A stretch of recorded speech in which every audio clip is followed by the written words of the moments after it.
अंधेरी झील पर सन्नाटा पसरा हुआ है। पानी बिल्कुल शांत है, जैसे कोई रहस्य छुपा हो। जेसिका किताब पढ़ते हुए धीरे धीरे अजीब सी आवाज में मंत्र बुदबुदाती है। उसकी सहेली दरवाजे पर खड़ी हिचकिचाते हुए कहती है, जेस क्या कर रही हो तुम? बाहर सब लोग तुम्हें बुला रहे हैं। जेसिका की आंखें अचानक सफेद हो जाती है। वह सहेली की तरफ देखती है और फुसफुसाती है, अब मैं उनकी आवाजें सुन सकती हूँ। वो मुझे अपने पास बुला रहे हैं। अचानक वह उग्र होकर उठती है और अपनी सहेली पर टूट पड़ती है। उसके बालों को पकड़कर वह खोपड़ी उखाड़ देती है। खून की छींटें हर जगह फैल जाती है। बॉयफ्रेंड चीखते हुए भागता है, पर जेसिका उसका सिर धड़ से अलग कर देती है। फिर खून से लथपथ झील की सतह पर खड़ी होकर हवा में उड़ जाती है और पागलपन भरी हंसी के साथ चिल्लाती है। बेथ अपने कमरे में अकेली बैठी है। हाथ में प्रेगनेंसी टेस्ट है। वह सिसकते हुए बड़बड़ाती है, ये मेरे हाथ में ही क्यों? मुझे क्या करना चाहिए? थकी और टूटी हुई बेथ अपनी बहन एली के पास जाने का फैसला करती है। पुरानी जर्जर बिल्डिंग के दरवाजे पर दस्तक देती है। एली दरवाजा खोलती है, चेहरे पर थकी हुई मुस्कान। बेथ कितने साल बाद? आओ अंदर आओ। अंदर बच्चे खेल रहे हैं। डैनी अपने रिकॉर्ड्स के साथ ब्रिजिट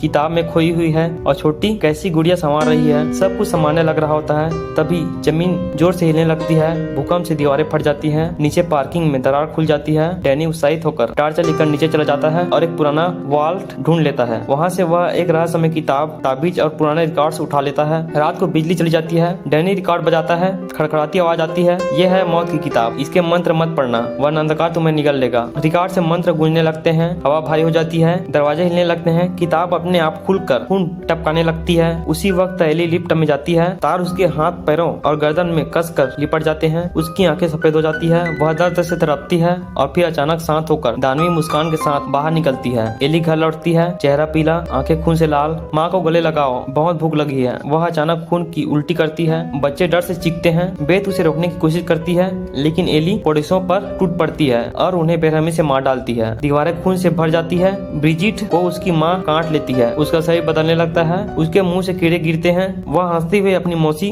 और भाई पर झपट पड़ती है। अब हम सब एक हो जाएंगे, हमेशा हमेशा के लिए। डैनी डरते हुए झाड़ू से उसे भेज देता है। ब्रिजिट गिर जाती है लेकिन मरती नहीं। उसका शरीर अड़ता है और खून चारों ओर बहने लगता है। बेथ रिकॉर्ड का बाकी हिस्सा सुनती है। हमने मंत्र पलटने की कोशिश की लेकिन असफल रहे। अब सिर्फ आग और विनाश ही इसे खत्म कर सकता है। बेथ समझ जाती है कि बुराई को भगाया नहीं जा सकता, केवल नष्ट किया जा सकता है। ब्रिजिट फिर से उठती है।